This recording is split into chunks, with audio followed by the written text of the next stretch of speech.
Morning everybody, Vlogmas day 17. Welcome back to my Vlogmas.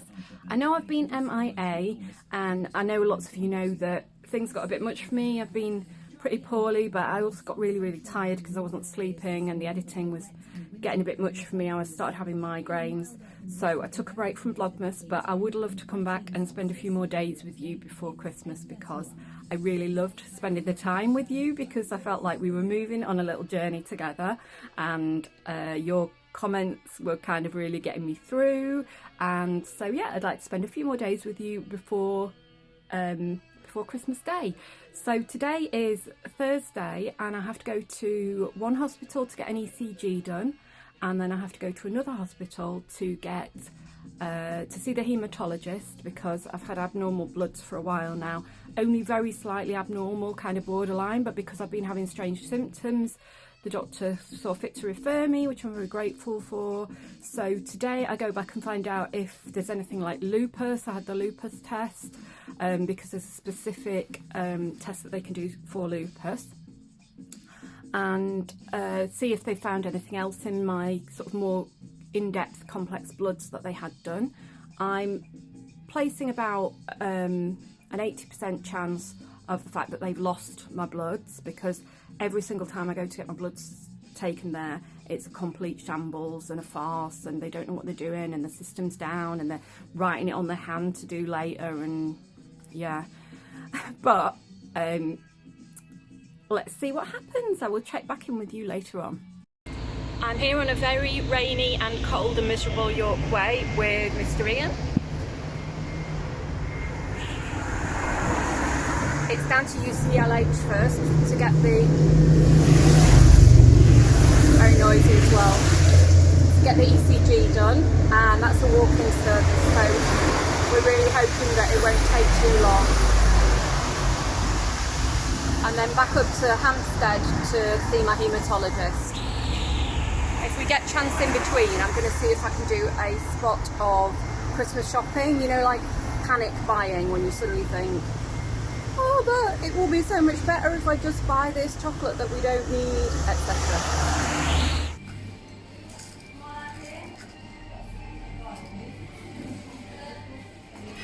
Right, we are in my favourite Costa, which is the one on Tottenham Court Road. True. Having mince pie, and Ian's having a bacon butty and a couple of soya flat whites, and everything's very quick actually.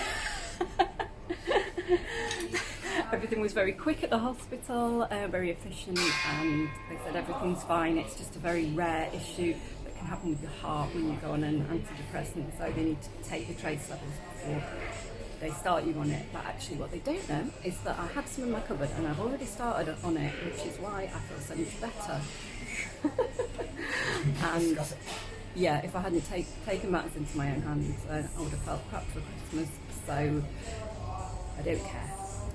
Next up we are going to pop to Hema and Habitat, which is one of my favourite places to go. The one on Tottenham Court Road is the flagship one, so it's really nice to go and have a little look around there. They always have nice Christmas decorations as well. We've ended up in Habitat looking at sofas. We're sitting on a very beautiful comfy sofa. This one is more mustardy in real life. It's kind of like a chartreuse mustard, and this one is probably a bit more, yeah, a lot more orangey in real life, but they both are beautiful. This is the sofa itself.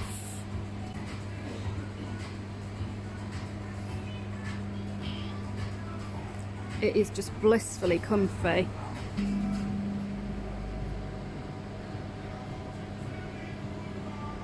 Might have to go home and do a bit of measuring. I love these bauble wreaths. I can't get any more Christmas stuff because I don't have the space to store it. It's that all fabric. I'm here in Hema. I've sent Ian off to do some shopping in case I do see anything secret that I might buy for him, and I've only got half an hour, so I'm going to speed on. Right, I've just done my shopping in Hema. Didn't get much exciting, just a new pasta bowl for me because my last one broke, and some chocolate for Ian, and we're going to get on the bus and head up to the hospital now. Got to say, it's really quiet today. All the shops are pretty much dead, which is pretty awesome the week before Christmas. So we managed to, Habitat was really nice and quiet, and Hemmer was empty, so quite a nice time to shop.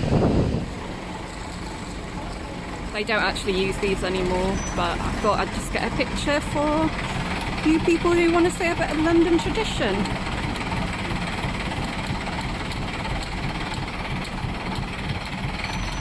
Actually, the new Route Masters where you can jump on the back is still pretty good.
Here I am in very lovely Hampstead, going to the not at all lovely Royal Free Hospital. It's a very ugly building.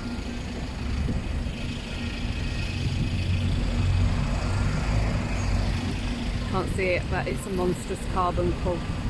Well, that was the quickest appointment in history. I was in and out in less than 5 minutes. It wasn't even my appointment time when they called me. He was all delighted because it was good news, because everything's normal, my abnormal bloods are back to normal and they haven't found anything, which is brilliant news for him, but not so great because I'm still having terrible symptoms and no clues towards what it might be. Yesterday I just passed out in the middle of the day for no reason, massive shaking fit, so kind of a mixed bag really for me. Anyway, we've been to Marks and Spencer's to get some Christmas dinner stuff that we couldn't get at Tesco's, and Ian's got a Christmas tree, well he's carrying the Christmas tree, which we couldn't get in Camden because there was no one sells them anymore, and we're just about to get on this bus that's behind me and get home. We got home about 45 minutes ago, and since then I've been drooling at these gorgeous sofas on Habitat website. I think I'm going to be safe from making a big splurge purchase because I don't think they are going to fit correctly in the space that we've got, and we don't really have any flexibility. Got the glitter, Christmas glitter eyeshadow going on today. I came back and I was just like a toddler. I was nearly crying on the bus home. I was so tired because it was 2 buses home, and I mean they both came quickly. The transport in London is so good. The idea about getting 2 buses anywhere back in Sheffield would have just been a nightmare. You'd be waiting, well 20 minutes is a good wait for a bus in Sheffield. In London you're never waiting more than about 5 minutes if you're on a frequent route. So it's quite feasible to travel, but I've done so much today that I'm absolutely cream crackered. So we came back, I've had some cereal in bed, had a look at these gorgeous sofas, and I'm going to have a little nap. Thank you to everyone who keeps complimenting my makeup, by the way, or my skin. I get lots of nice compliments about my skin, which is really lovely. I wear a really cheap foundation by Collection, which is just a drugstore one. It's from Superdrug Boots, about a £5, and I've worn it for years. But sometimes when I'm on camera I don't wear any foundation. If I'm not wearing any other makeup I might put on some lipstick, but my skin is pretty good. just genes, I guess. But full disclosure, I have had Botox for the last 10 years in my forehead and around my eyes, and that keeps the wrinkles at bay. I notice if I don't top it up every 6 months, I really notice the frown lines coming through. I mean, I've got a lot of movement. It wasn't too strong last time I had it done. I also have had fillers here, but not for a year, and fillers in my lips, but not for about 18 months. And I've also had, yes, there's more. The most significant thing that I've had is for my 40th birthday 4 years ago. I had my eye bags removed. It's called a lower blepharoplasty. And if I can find some photographs of me with my puffy eye bags, you will see what a difference it made. And yeah, they were really aging me a lot.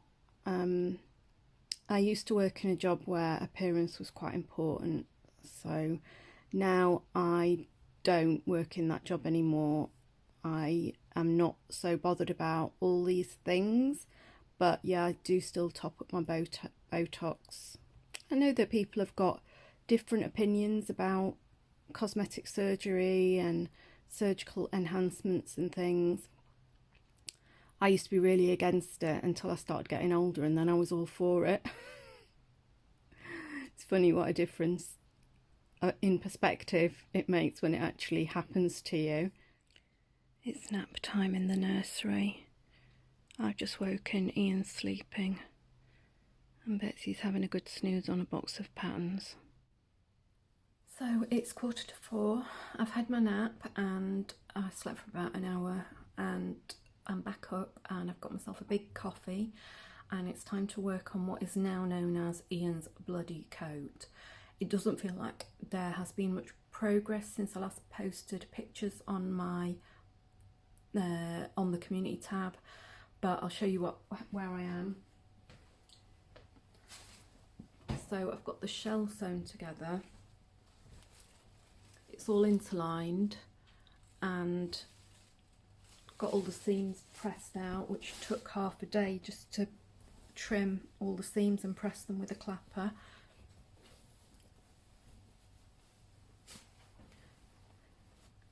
Obviously rather large on me.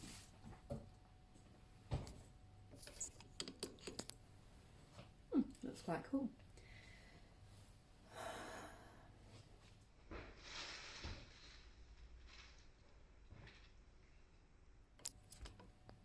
Whatever happens in the end with this coat, I'm very, very pleased with my plaid matching. It took, well, you know, don't you, it took me days to cut it out and match up all the plaid, but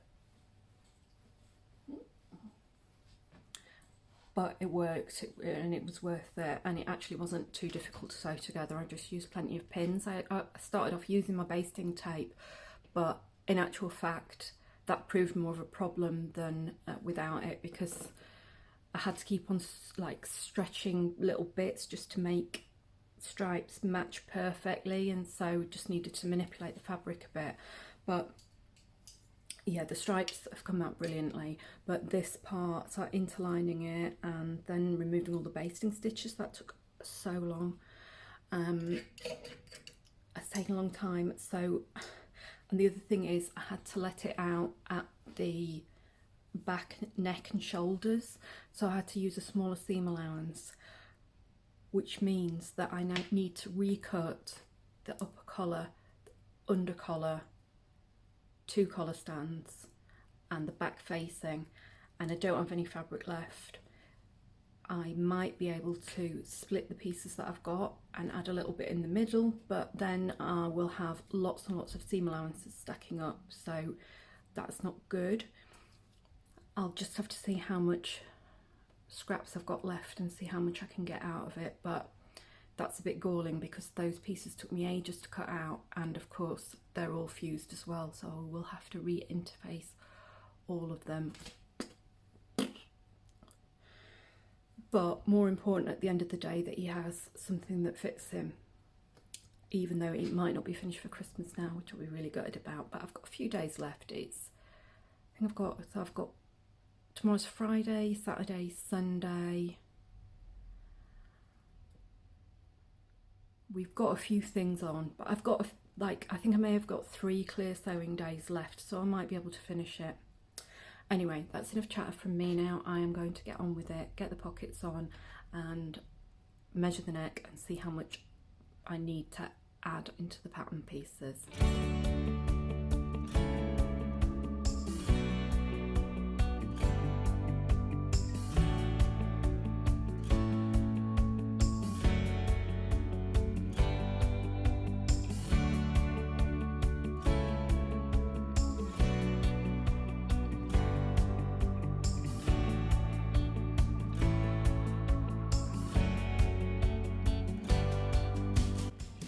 So I just tacked on the pockets and I wasn't happy with them. Basically they've not come out as sort of as neat as I wanted them to. Can you see the bottom line there? See how off that is? I'm really unhappy with that, and the problem is, so I decided to unpick the hand sewing that I'd done to close the hole, turn them back out again and re-sew them, but the problem is because of the interfacing, you're sewing blind, you can't see where I could use the stripes as a guide, except I can't see them through the interfacing, so I really don't know how to improve those. But I thought to myself, you know, would I be happy if I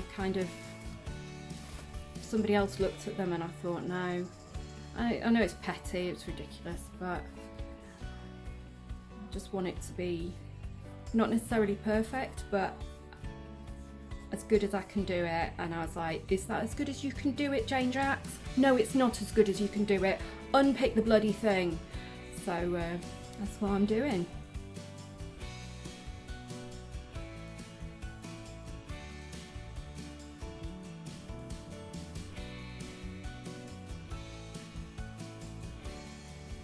Right, I've re-sewn them, well, kind of tried to square them off a bit and basted them around the edges so that the lining rather, won't pop out when I edge stitch them on.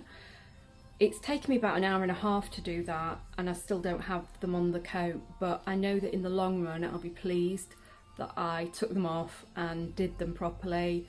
They're far from perfect, but they're a lot better. Now I need to press them out, and then I need to hand sew the little closure there and then stitch them on. But I think what I might do, because I usually do my hand stitching while I'm sitting down in front of the TV, so what I might do is press them out and then pop them on one side and just start assembling the facings.